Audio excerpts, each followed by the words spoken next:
Assalamualaikum warahmatullahi wabarakatuh. Apa kabar anak-anak sekalian dimanapun kalian berada, seluruh siswa kelas 1B, siswa-siswi SD hari ini, mudah-mudahan kalian senantiasa dalam keadaan sehat walafiat, tidak kurang suatu apapun. Baik, anak-anak, di video kali ini seperti biasa Ustazah Hatni akan menyampaikan video pembelajaran pendidikan agama Islam dan budi pekerti yang merupakan lanjutan dari video sebelumnya. Dan kita buka dulu bersama dengan melafazkan basmalah. Bismillahirrahmanirrahim. Baik anak-anak, di pelajaran kali ini kita akan masuk ke pelajaran ke-7 tentang ayo membaca Al-Quran. Jadi di semester ini, di bulan ini kita sudah menyelesaikan hampir 2 bab ya. Mudah-mudahan nanti ketika ulangan tengah semester atau mid semester kita sudah bisa sampai di bab ke-8. Nah, pengantar dari materi hari ini adalah tentang Al-Quran. Al-Quran merupakan kitab Allah Subhanahu wa Ta'ala. Al-Quran diwahyukan kepada Nabi Muhammad SAW melalui malaikat Jibril. Karena malaikat Jibril itu memang tugasnya adalah menyampaikan wahyu dari Allah kepada para nabi. Al-Quran diturunkan secara bertahap selama 23 tahun. Jadi Al-Quran itu diturunkan tidak langsung plek satu buku gitu ya, satu kitab, tidak.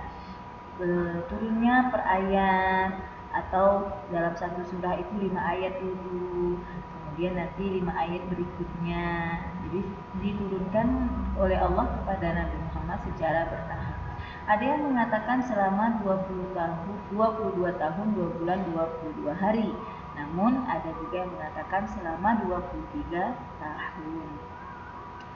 Nah, ayat yang pertama kali diturunkan kepada Nabi Muhammad SAW adalah surah Al-Alaq ayat 1 sampai 5. Kalian mungkin pernah membacanya yang berbunyi Bismillahirrahmanirrahim. Iqra bismi rabbikal ladzi khalaq khalaqal insana min 'alaq. Iqra wa rabbukal akram alladzi 'allama bil qalam 'allamal insana ma lam ya'lam. Itu adalah 5 ayat pertama yang Allah turunkan kepada Nabi Muhammad ketika Nabi Muhammad sedang menyendiri di sebuah gua yang bernama Gua Hira. Nah, pada saat itu ketika Nabi Muhammad menyendiri di Gua Hira itu terjadi di bulan Ramadan, malam ke-17. Makanya setiap bulan Ramadan, malam 17 Ramadan, kita memperingati sebagai hari nuzulul Quran atau hari turunnya Al-Quran. Nah, Al-Quran merupakan sumber utama ajaran Islam. Al-Quran juga berfungsi sebagai pedoman hidup. Karena itu, setiap muslim wajib mempelajari Al-Quran. Dan setiap muslim juga wajib mengamalkan ajaran Islam dengan baik. Nah, jadi ketika kita mengatakan bahwa diri kita adalah seorang muslim, seorang yang beriman kepada Allah, maka kita juga wajib mengimani Al-Quran, menjadikan Al-Quran sebagai pedoman hidup kita.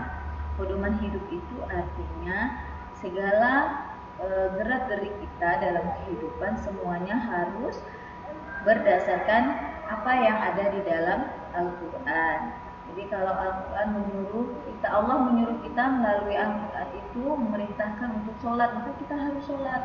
Allah memerintahkan kita untuk puasa, terdapat dalam Al-Quran, kita harus puasa.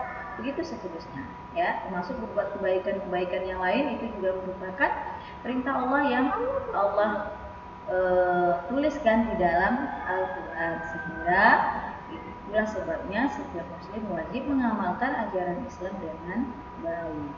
Nah, sekarang tentang Al-Quran ini kita mau bicara surah apa ya? Nah, surah yang akan kita bahas bersama-sama adalah surah Al-Ikhlas. Nah, berikut ini adalah tulisan atau bacaan dari surah Al-Ikhlas. Surah Al-Ikhlas ini adalah surah yang sering dibaca oleh kita kalau sholat. Kenapa? Karena dia tidak terlalu panjang, hanya ada 4 ayat saja. Nah, bunyinya seperti ini, kalian bisa tiru di rumah. Bismillahirrahmanirrahim. Qul huwallahu ahad, Allahus samad, lam yalid wa lam yulad wa lam yakul lahu kufuwan ahad. Nah, ayat pertama qul huwallahu ahad, itu ada qul. Qul itu huruf q, letaknya di tenggorokan, bukan di mulut. Qul. Kalau qul itu bukan bacaan yang benar, ya.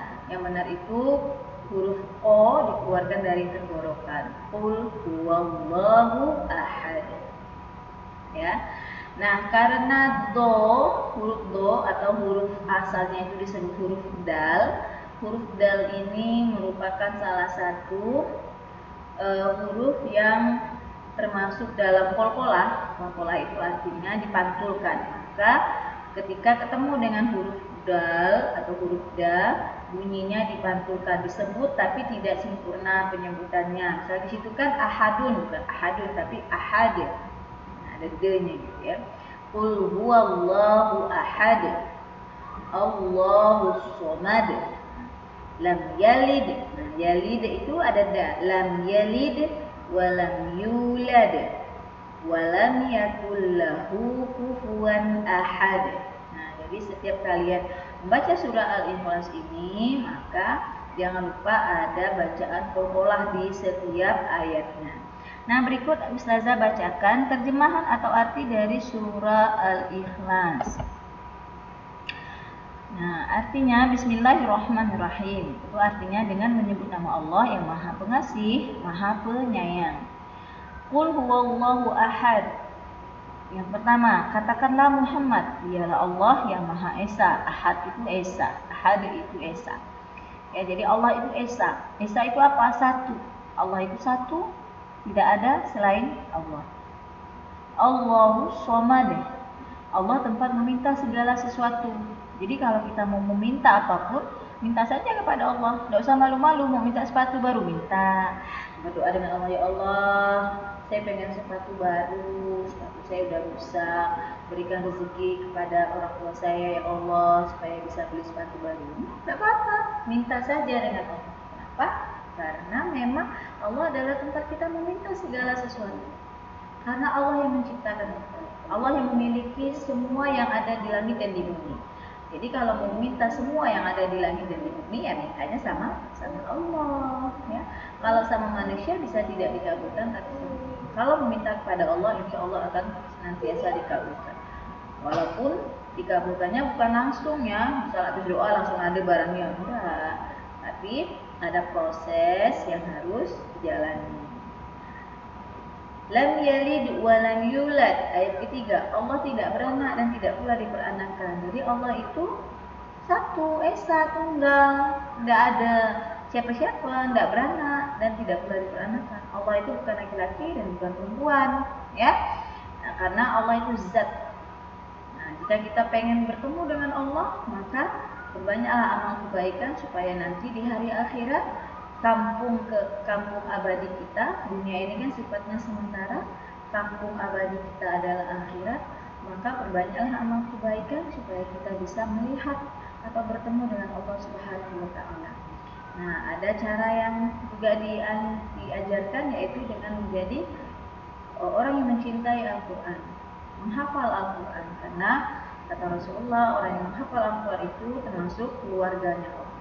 Jadi Allah sangat menyukai mereka yang rajin menghafal Al-Quran. Jadi Allah itu satu, tidak beranak dan tidak pula diperanak. Walam yakul lahu kufuwan ahad. Dan tidak ada sesuatu pun yang setara dengan dia. Dia di sini maksudnya Allah. Tidak ada sesuatu pun yang bisa menandingi kekuasaan Allah. Tidak ada manusia yang bisa menciptakan pohon, tapi menumbuhkan pohon bisa. Ya kan? Maksudnya memelihara pohon, tapi menciptakan tidak bisa. Tidak ada manusia yang bisa menciptakan manusia. Nah, Allah yang menciptakan manusia. Tidak ada manusia yang mampu membuat apa yang Allah ciptakan. Mana ada manusia bisa bikin langit? Mana ada manusia bisa bikin bumi? Mana ada manusia yang bisa bikin planet? Ya kan? Itu menandakan bahwa Allah itu maha kuasa atas segala sesuatu. Allah maha besar. Allahu Akbar. Allah maha besar. Tidak ada yang bisa menandingi kebesaran dan kekuasaan Allah Subhanahu wa taala di langit dan di bumi. Nah, jadi ini adalah tentang surah Al-Ikhlas ya. Mudah-mudahan dengan pelajaran yang singkat ini kalian bisa mengetahui dan bisa memahami. Nanti di video berikutnya Ustazah akan jelaskan tentang makna dari surah Al-Ikhlas atau kandungan yang terdapat dalam surah Al-Ikhlas, tapi di video berikutnya.